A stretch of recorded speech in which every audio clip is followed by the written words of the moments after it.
Hello, and welcome to the Astrology Show podcast with astrologer Shelley Overton. Hi, and welcome to the March 24th, 22 edition of the Astrology podcast. My name is Shelley Overton, and I'm an astrologer in Orlando, Florida. I want to welcome you. Today, we're going to be going over the week's astrology and touch on an event that happened earlier this week. So let's see which one I want to go with first. I think we're going to go with the plane crash in China. So I've got two charts for the plane crash and another major event where I give my condolences to everybody who lost someone. I mean, plane crashes are an extremely emotional event. I've followed some of the plane crashes in the news over the course of my astrology life, and I'm always fascinated by why something happens to one plane and not another. And, so many planes are taking off every day that it kind of makes you wonder what events come together to trigger any particular event.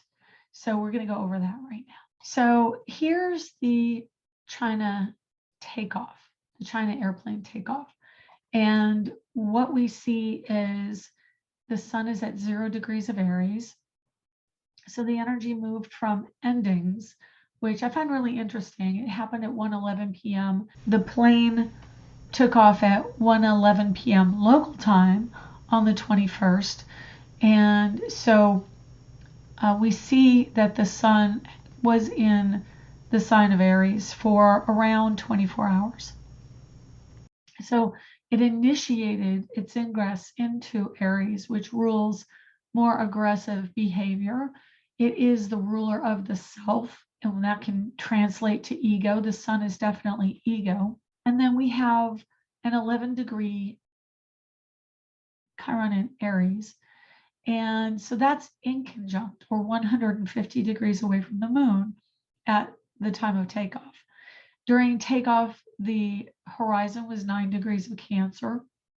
And I found this all in an article online. So I got my numbers from reporters who made note of the time, which can also be verified through the flight tracking apps that are out there at the time. So the moon is the first place I look for this type of event. Well, for many events, if you're looking to see what the culmination of an event is, you can look at the moon. And the moon is, like I said, the indicator. It's almost exactly opposite Uranus. And what do we know about Uranus? Uranus is the planet of technology and the unexpected. It is technological glitches. So not only is it the ruler of technology, it's in the house that is naturally ruled by the planet Uranus. It's in the sign of Taurus, and Taurus rules the earth. It rules tangible things. It rules the physicality of something and the value of something. So it is an earth sign. Any of the earth signs are going to have a strong connection to the material world and to materiality and the physical reality. Then we look over here at Capricorn, of course, because that's again another energy related to the materiality or physicality of what's going on. So when you look at this chart, the horizon had water energy sensitivity at 9 degrees, and the ruling planet of Cancer is the moon. And so the moon is in almost an exact trine to the horizon at the moment of takeoff. Now, I'm an unusual astrologer in that I see trines as showing difficulty that was kind of below the surface.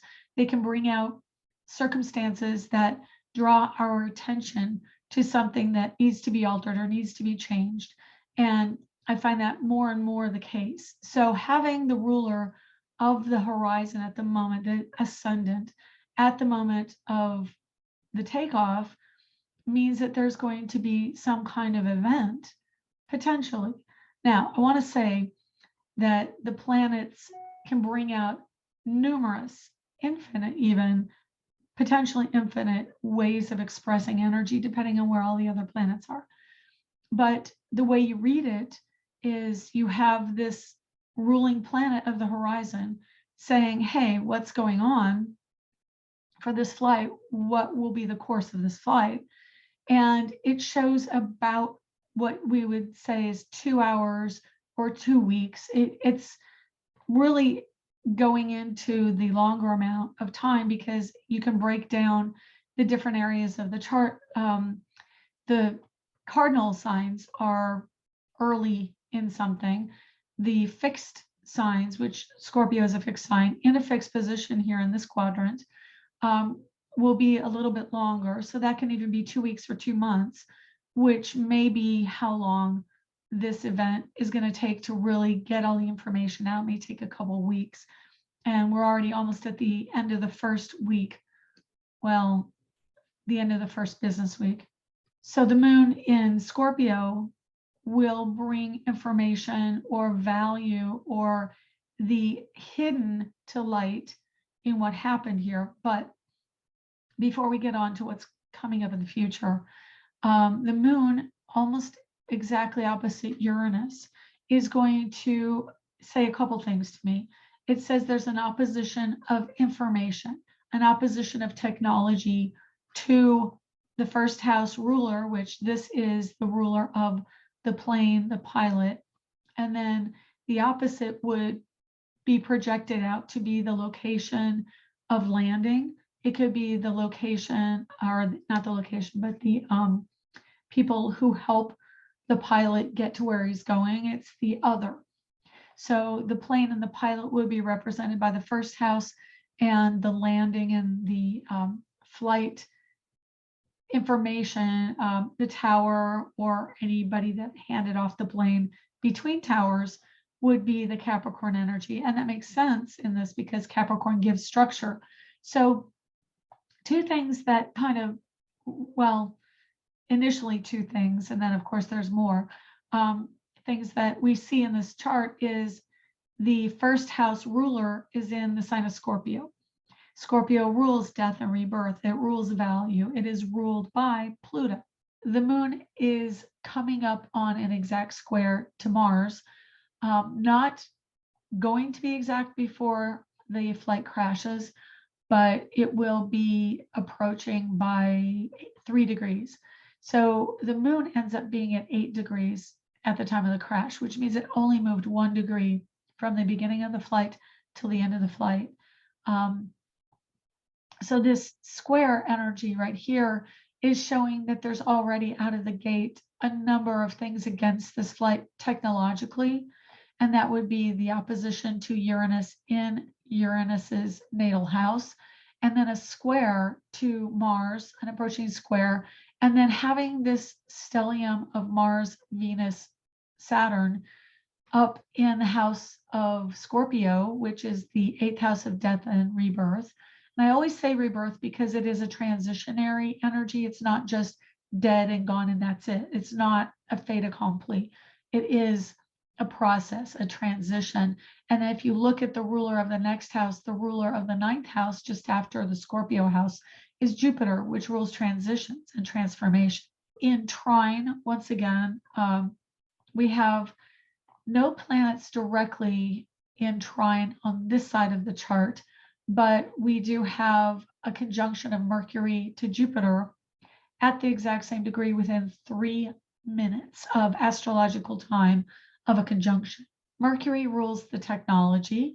Jupiter rules the 9th house of travel, and this is long distance travel.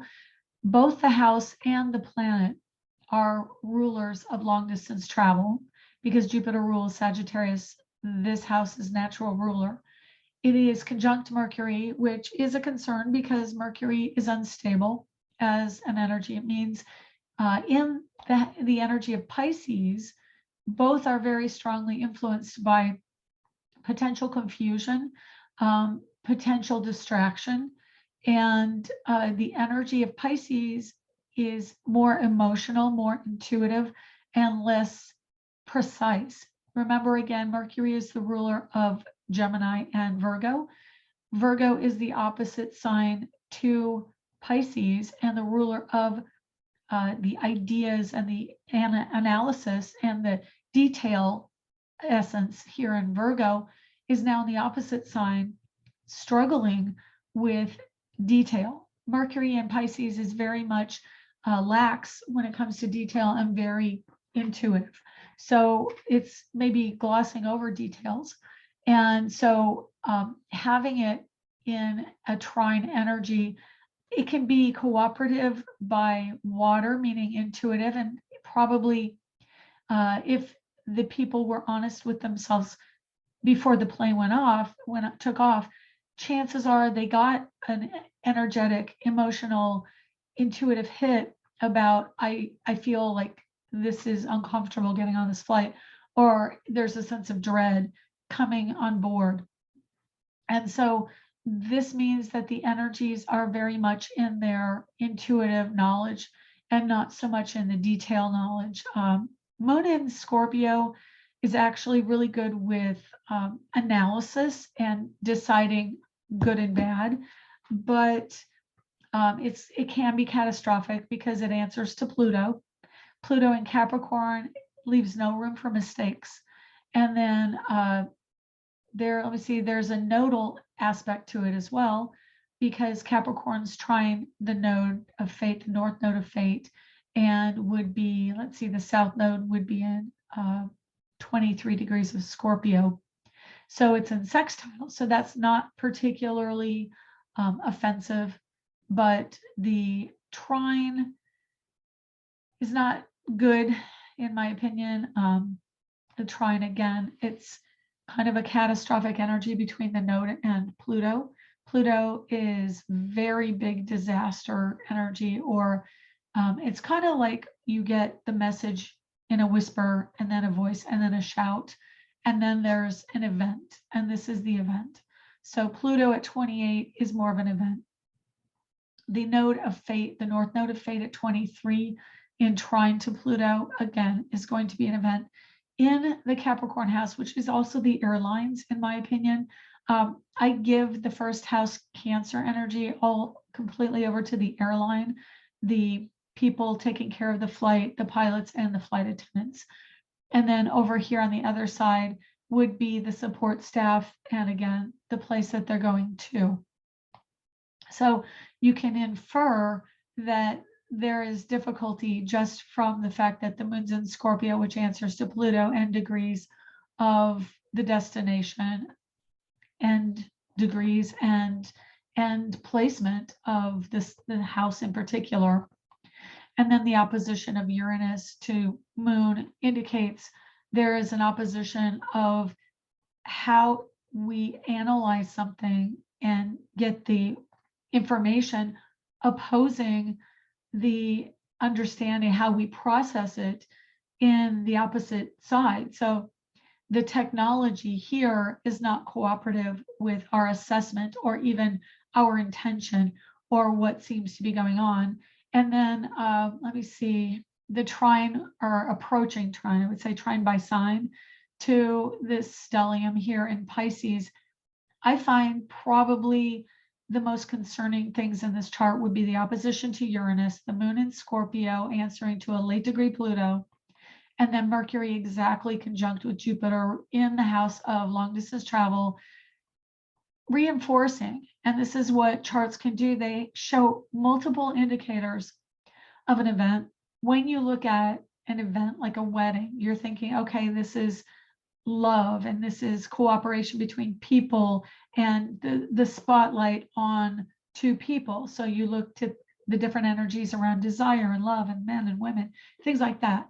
So when you look at an airline or a travel destination, you look at Jupiter, especially with airplanes. You look at Jupiter, you look at Mercury, which is short distance travel, it's technology, it's how we communicate what we're thinking. We look at the rulership of the first house, and if it's especially an airline accident, the midheaven can be an indicator of how much attention it will get in the public eye.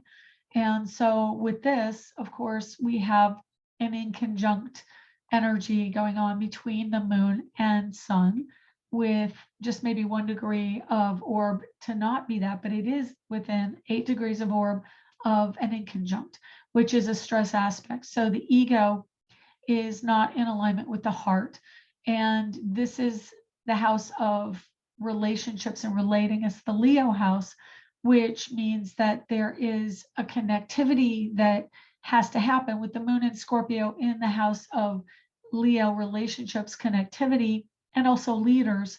We find that the people on the plane had a bonding of event. We have the pilot probably trying desperately to not have something happen to the people in his care. This is the 12th house to the work house, which is Sagittarius. And so the people on the flight who were in charge were answering to Sagittarius and Jupiter, which means that they are very close to n degrees of that sign of Pisces, because Jupiter, 18 degrees approaching a Neptune, it is an idealized and can be delusional energy going on. So there are a lot of interpretations of this chart, but these are the things that stand out from takeoff. Now, why do I do takeoff? Takeoff is the initiation of the event. It is the moment the plane left the ground. So we see the air energy of Mars, Venus, Saturn up here in the 8th house of death and rebirth. But we also see Pisces in the house that can be the culmination, the end game, when we cross the cusp out of the idea. If this were the first house, this would be the second, the culmination house, the materiality of that event. And that becomes Mercury, Jupiter, Pisces, Neptune, all of them in Pisces. And so that would be, a very difficult situation with Mercury and Jupiter in the energy of Pisces approaching the Neptune, which can also reinforce the end game, the spirituality of the event.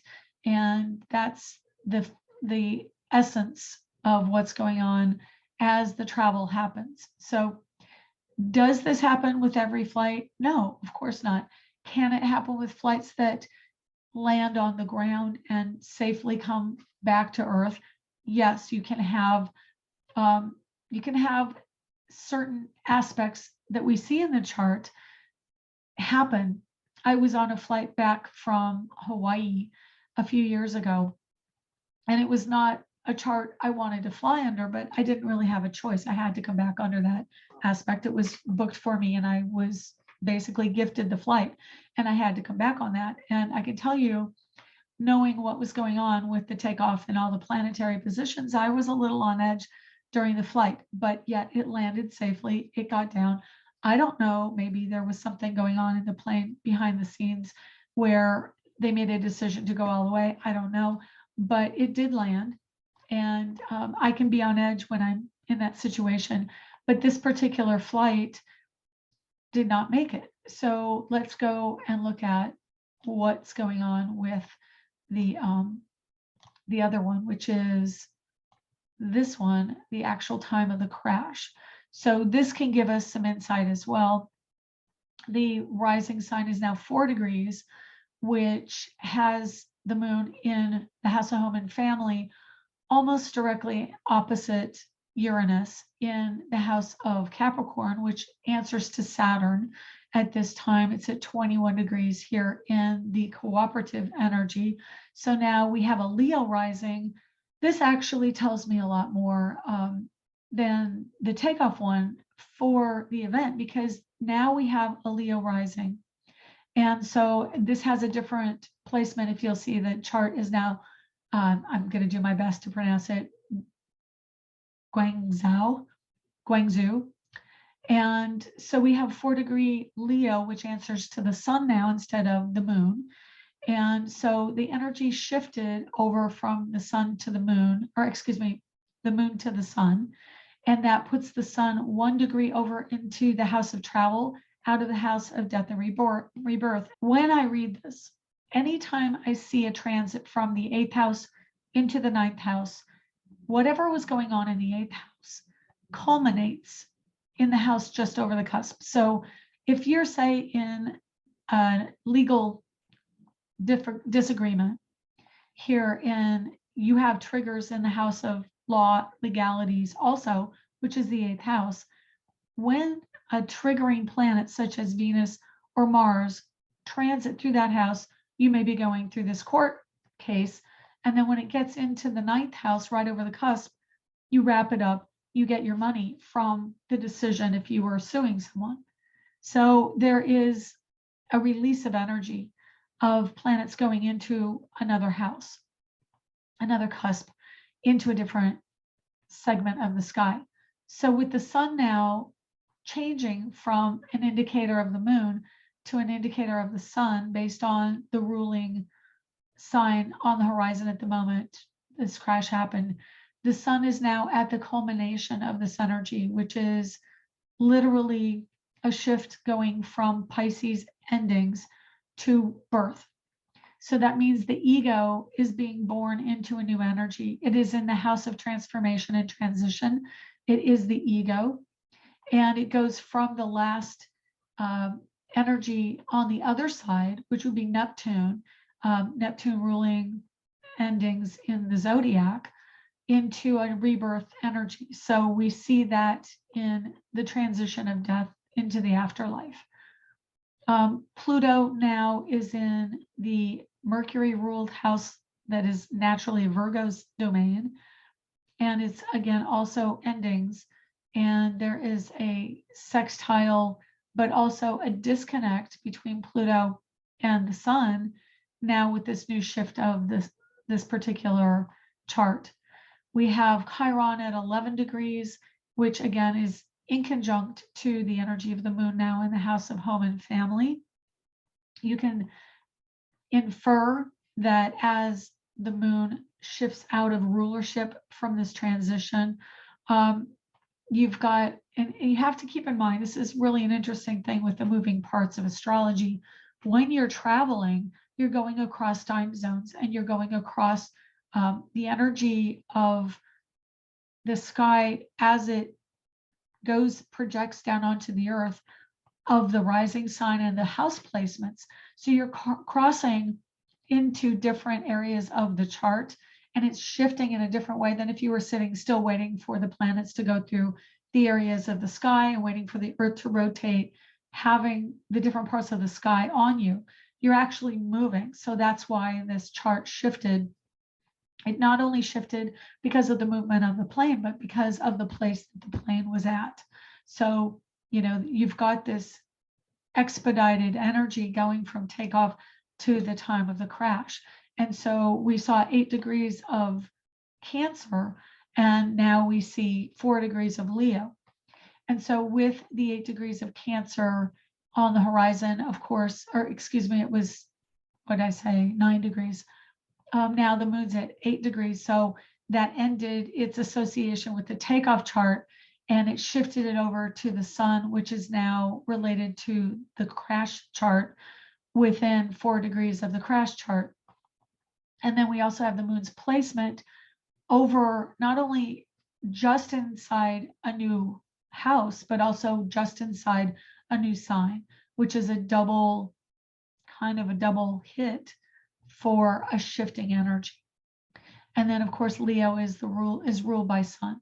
So the sun now, it's almost as if there was this great crash of energy transmuting in the sky.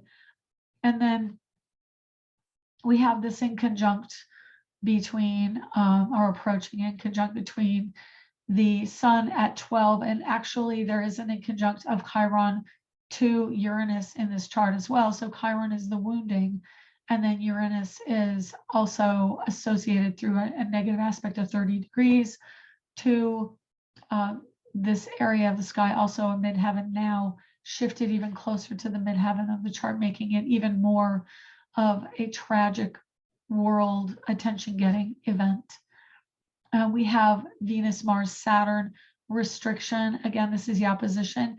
And it's interesting that now the energy of Aquarius went from the house of death and rebirth into the opposition house of the area of landing, the area of association to destination.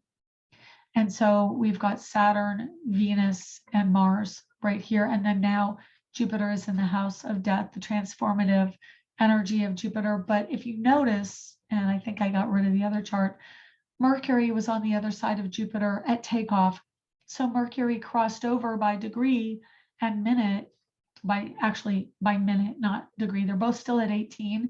But in the takeoff chart, Mercury was here approaching Jupiter, and then it transitioned over Jupiter by crossing that area of the sky, that area of the state of China, the area in particular of Guangzhou. So I know I mispronounced that, my apologies. So this is also significant in the crash chart, because in the takeoff chart, you saw that exact approach. And I would say, looking back on the takeoff chart, two things that probably draw me to this happening, this being an event that the astrology can predict, and that is the transition of Moon as the ruler with an association strong in trine to take off, ascendant, and then that transition and transformation to an Sun rulership over the course of the flight. And then looking at the 12th house, Jupiter going directly into the 8th house, but having Mercury transit over Jupiter during that transit of the flight. Hope that's not too involved or too convoluted for you to understand, but we've got it right here.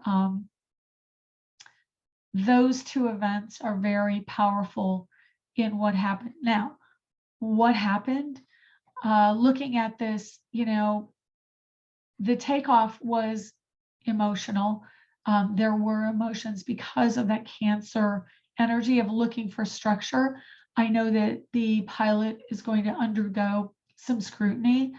As the Sun went from the other chart being Aries, let me see, it was Cancer. So this was up, darn it, I wish I hadn't gotten rid of that. Let's look and see if I can find it again real quick here.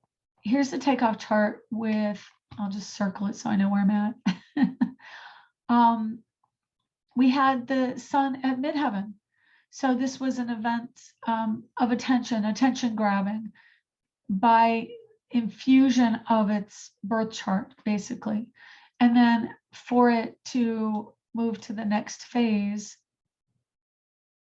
now it ends, with the ego, as far as the ego starts off over there at midheaven and now touches on this particularly fertile area of the chart that explains how it manifested. And it's ego, it's individuality and drive. So what's going on behind the scenes at the time of crash is, I would say, definitely a bit of confusion, because Mercury in Pisces had gone over the transition area, and now it's in Pisces, which is not, it's so dreamy and in the other side of the awareness, not the material, but in the opposite, the afterlife energy, the spiritual energy, higher understanding. You see that there's been a shift there of that Mercury over Jupiter in the 8th, and then you have the Sun emerging into a new energy, almost as if the ego had to transmute to go into this other realm. And so the pilot would be the Moon, and the Moon's down here in home in Scorpio, transmutation, information, death and rebirth, and it's opposite the technology. So my interpretation, yes, initially I thought it was the pilot error, and that may be part of it. There may be something that the pilot did unknowingly. I don't necessarily see a strong intention associated with the pilot. the Mars energy, which is masculine energy, and then the sun in Aries, the sun answers to Mars in this chart. So I would even say that the technology, because the opposition sign here is technology, the midheaven is technology with Uranus, I would say that technology superseded any personal ego issues, like maybe he was suicidal or kamikaze drive to do something. It looks to me more as if this is associated with the technological side of things, and that especially with Mercury transiting over Jupiter, the plane really had a technological glitch, something that could not be overcome. And that would be my final assessment. So it'll be interesting to see what they say. Um, Culturally, I also think because the outside view of China culture is very much about saving face and having integrity to other collective people. So you don't do things that would bring shame to your family as a culture. That to me would play into some of the intention behind what's going on. And so I don't particularly see this event as pointing a finger to the person who was piloting the plane as intentionally flying it into the ground. I think that especially because before it went completely into crash, there was a moment where they had some gaining back of altitude and then it went down again. So if someone was intentionally doing it, to me, there would not be this moment where there was somewhat of a reprieve and it went back and started gaining a little bit of altitude and lost that speed going in. And so I think that even the chart reinforces that it probably was unlikely that the pilot wanted this event to happen. I think that it was more, and I got chills with that, I think it was more a technical glitch within the airplane, especially having the square directly between North Node at 23 and Saturn in Aquarius. So there's just a lot of energy in this chart going on, reflecting technology. Okay, I don't want to beat a dead horse, but that's pretty much what I see. Plane crashes are always very tragic. I did some research, and there were a couple other plane crashes associated with pilots who basically were suicidal and intentionally did it. And one was called German Wings. So I do have that chart that I'm going to be researching and comparing. And if I find anything interesting between the charts, I will tell you in a future broadcast of this podcast. And so, yeah, anyway, I'm going to end this part of it and get on with the weekly podcast. Okay, so looking at this upcoming week, it's really interesting because I just flipped ahead to next Friday and saw the new moon is at 11 degrees of Aries. And so, of course, today Chiron is at 11 degrees of Aries. My guess is it will also be there. Yeah, because next Friday at 3:52 a.m. Eastern and 12:52 a.m. Pacific, the moon will be exactly on Chiron. New moon, which of course is a conjunction of the sun and the moon, being on Chiron will point fingers at the pilot. The sun moving forward to a new moon and Chiron, which means the wounding is very pronounced and it is associated with the pilot himself. Because remember, we shifted from moon to sun, and as the new moon comes around, it joins up with the sun, which will be the information coming out from this plane crash. Mercury moves in, I believe, next week, this coming week as well. Let's see if I can find it real quick. Mercury moves into Aries Sunday, the 27th. And so there will be some more information coming out because Mercury at 0 degrees Aries is going to be the communications around what's going on with the event itself. Because remember, Mercury going into Aries is exactly triggering the cusp that is so significant in this crash chart. And so it's going to be right there, bringing the information out.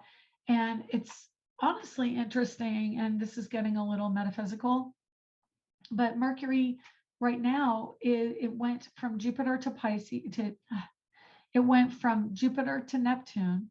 So it went from the transition to the deeper spiritual knowingness, or, the information and understanding, and even the emotional life goes through that intense mourning and grieving process of Mercury joined up with Neptune. And that was about 2 days ago. And then, so that was really the hardest day right after it all happened, as far as information sinking in. And then Mercury goes to the end degrees and then transitions on Sunday, bringing what was behind the scenes to light. That's probably also because of the cusp. I mean, if you're looking at this chart right now, the now chart that I have up here, Mercury is right where Jupiter and Neptune and the Mercury conjunction of Jupiter was in the crash chart. And then the sun is at 4 degrees here, just over the cusp. So this chart reflects the crash chart only in a progression, which means that we've moved forward in time, but yet this is the 11-degree rising sign. So it's really amazing to me, looking at this now chart, that I chose this moment to do an evaluation of this crash, because it's very much in alignment with the crash itself, with the rising sign. And so as Mercury gets across to the sun, or goes into Aries on Sunday, then we have the new moon right after that. This crash is going to be very significant. Mars squaring Uranus here can indicate a drastic event associated with technology or chemicals, because Uranus rules chemicals. So can I determine if it was one or the other? Not necessarily. Probably would take more research than I'm putting into this particular podcast. But Uranus in Taurus is going to say, in a real world, there is some type of chemical, because chemicals are real world. This also slops over into the Russia-Ukraine energy, because of course they're talking about chemical weapons being used. So there's also the same aspect is affecting Russia and Ukraine.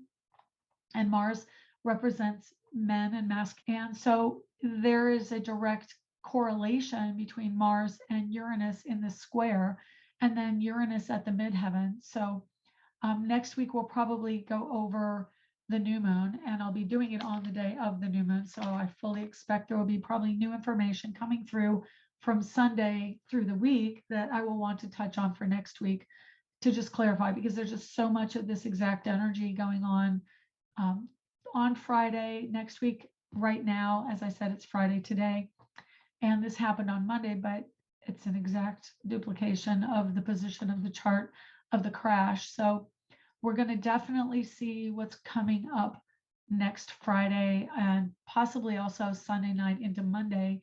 That's when more information will come out about this particular event from the black box, and what we glean from the technology, which is also under Mercury.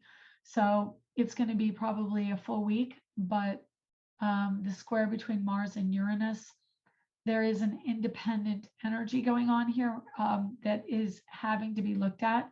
So Mars in Aquarius is autonomy, and I would say the actions taken were by the individual on behalf of the collective. Mars in Aquarius is going to act on behalf of the collective. So I want to say the motivation behind the pilot is definitely going to be in trying to save them and trying to help them.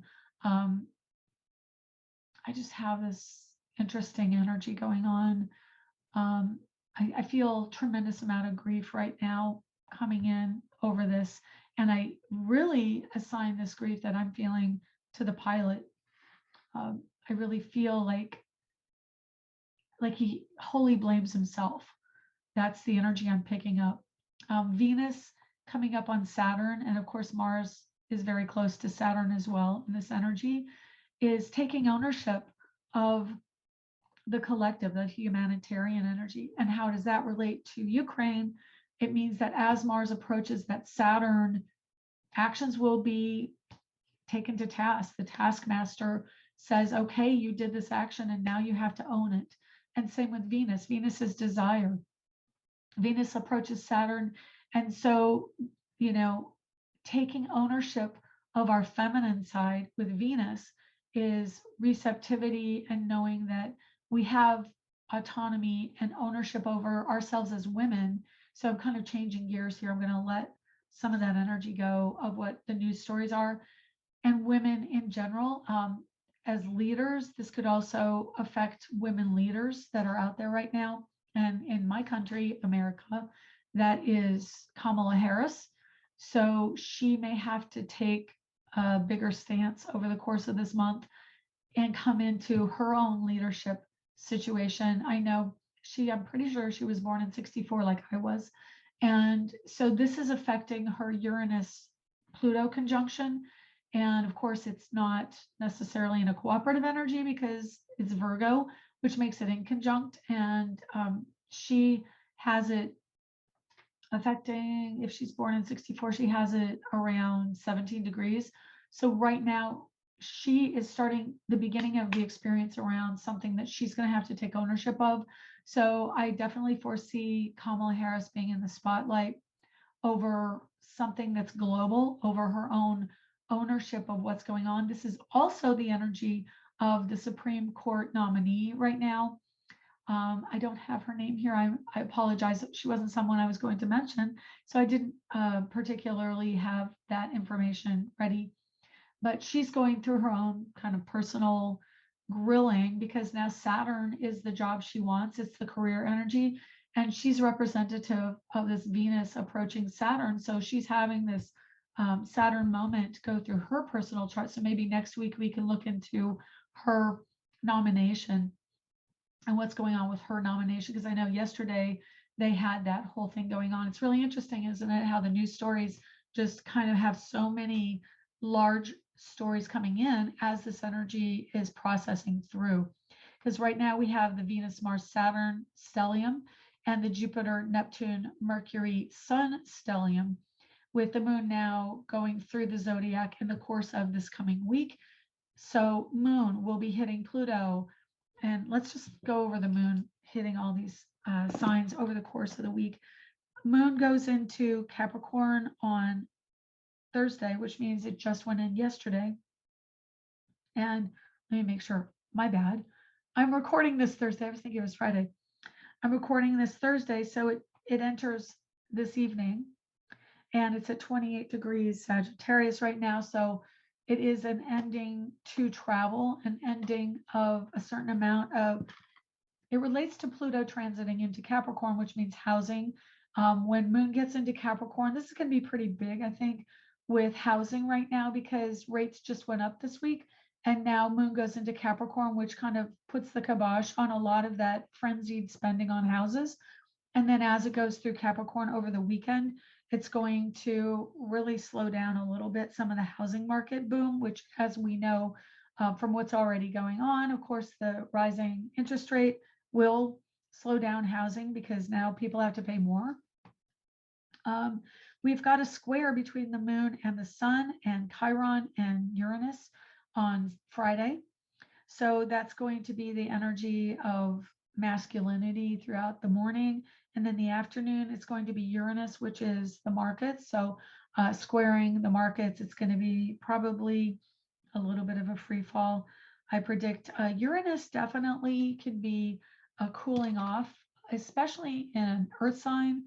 The air energy of Uranus, which is kind of detached from monetary systems, in the energy of slow moving, methodical Taurus, is going to be a bit of a slowdown there.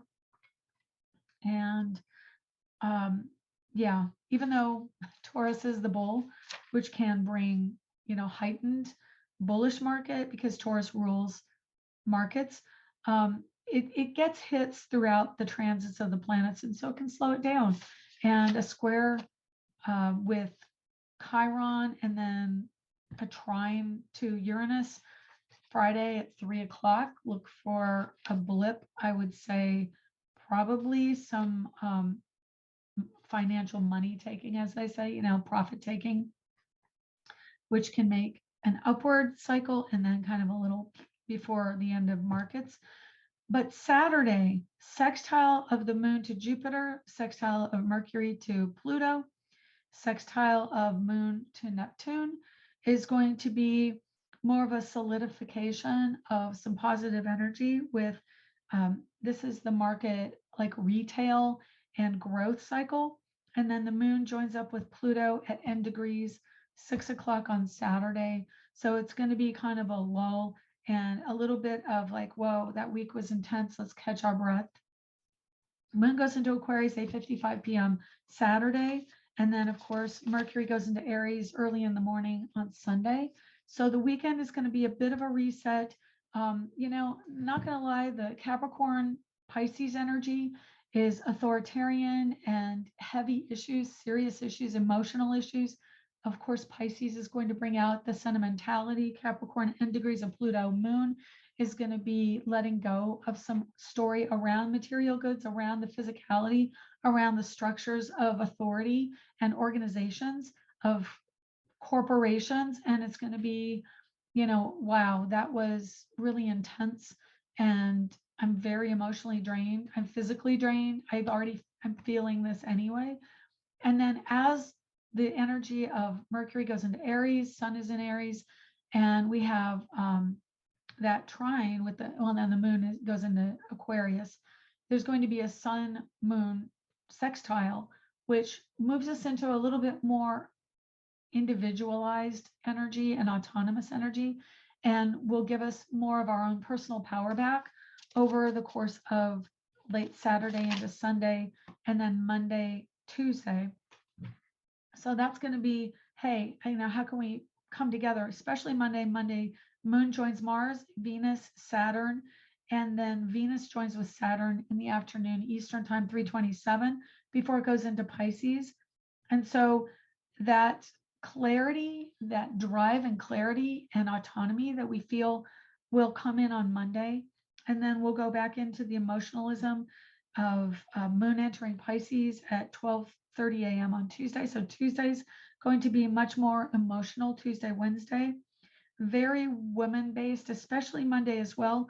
Even though because Monday you have the moon joining with Venus, you have the moon or Venus joining with Saturn. So that's very focused on women taking power, control, or autonomy. So they're going to start to have a voice. And then Tuesday, Wednesday, the moon in Pisces is going to be more of that. We're going to nurture you. We're going to try and get into the sentimentality and the emotionalism to really nurture and be part of that collective story of receptivity and intuition, coming in to understand and integrate what we've been through. It's a meditative time, more sleep, meditation, being alone, being holed up and away from all the intensity that we feel, because we need to process the emotions. That's what Pisces wants us to do. And then Pisces sextiles Pluto at 11:37 p.m. Pacific on Wednesday, and 2:37 Eastern on Thursday morning, the 31st. It is the last day of the month. Sentimental, but going out like a lion. I want to say it went in like a lion because we were just understanding the Ukraine-Russia issue, and then going out. It's really going to be a month, in my opinion, of coming in like a lion, going out like a lion. I don't see any lamb going on here unless you consider the 29th and 30th Pisces days, maybe a bit of a lamb. But Thursday, the new moon hits at night in Pacific time zone, 11:24, and first thing in the morning, 2:24 in Eastern. So it's going to be in Aries. Moon enters Aries at 5:30 a.m. on Thursday, the 31st. So not only is it the end of the month, so it's 3:31, which is, so it's going to be the energy of 13, which breaks down into 4.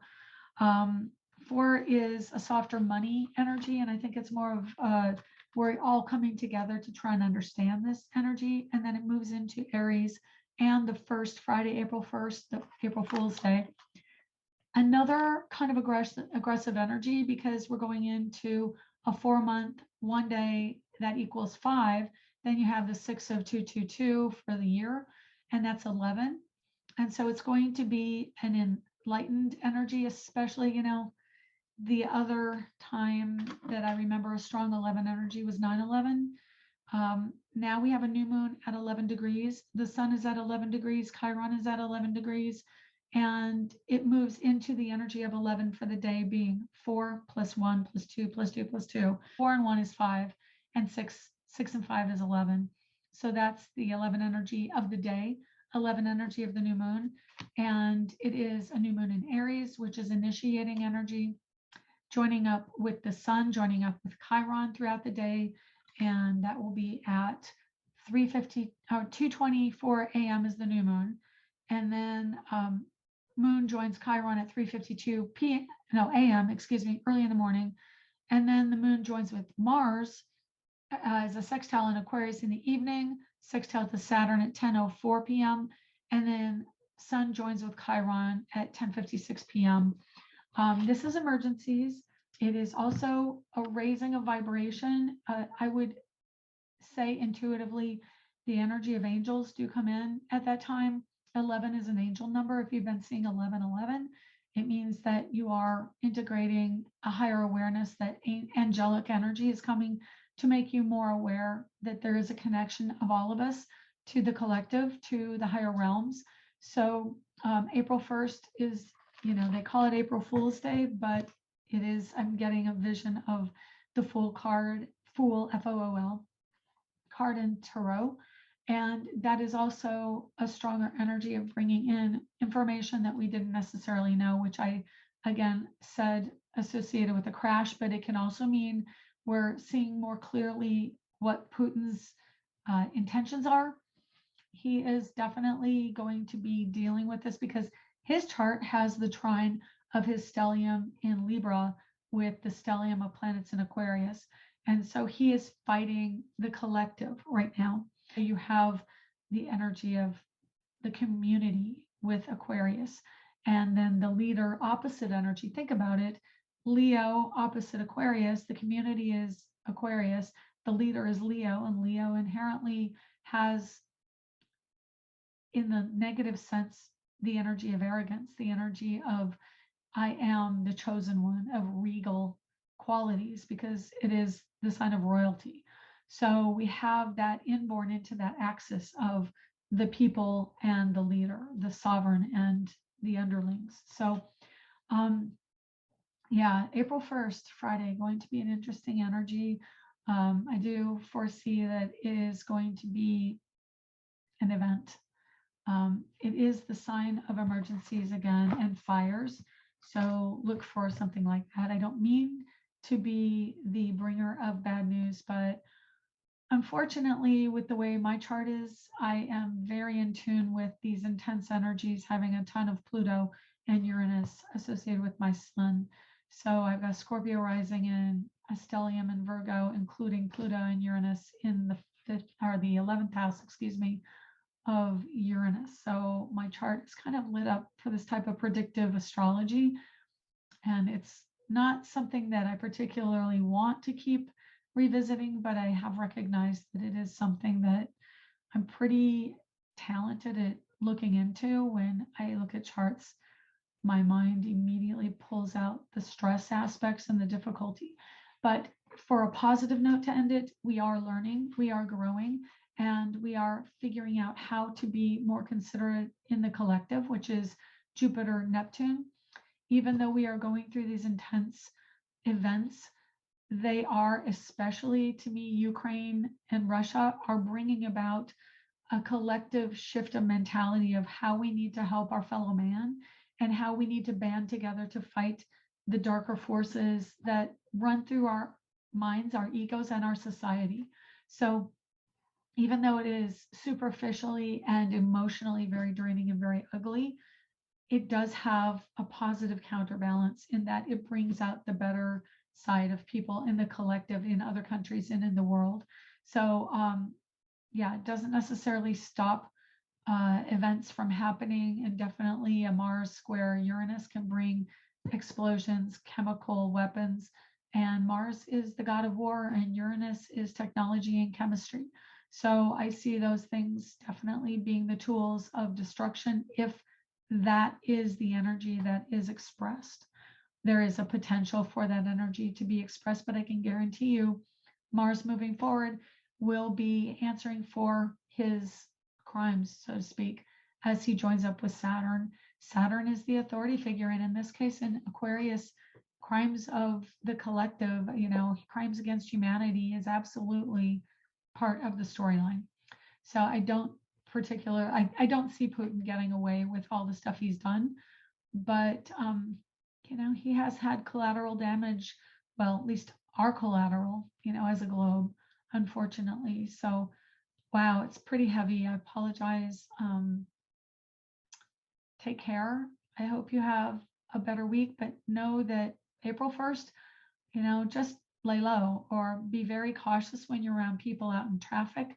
Mercury in Aries can also mean emergencies in transportation. So it isn't just cars, it's bikes and motorcycles. A lot to digest and a lot to edit. So anyway, that is this week's podcast. Thank you for listening. Take care. Protect yourself if you are in any situation involving transportation or travel. It's going to be an aggressive week. I've been noticing it a lot in Orlando traffic. So much, a lot of accidents, a lot of police, a lot of speed traps. And I had a motorcycle go up between me and the other cars. About 5 cars back, he just went right up between traffic. And I know that's legal in California, not legal in Florida. So it's really kind of, in my opinion, rather risky behavior. And because, all these bumper stickers that say, watch out for motorcycles, and then they're doing this kind of thing. It's just as, hypocritical. Anyway, enough ranting. I'm just looking at this chart. It's done it. I started at 3:31:31. Interesting. So have a good week. Take care. Bye. Hi, this is Shelley. Thank you for joining us this week. To contact me for a private reading, go to angeliczodiac.com under the Readings tab. Background music was provided by Kevin MacLeod at incompetech.com. To purchase my ebook, Learn Astrology, you can find it at angeliczodiac.com, including discounts. Be sure to check back next week and subscribe through iTunes at Astro Energy Astrology Show.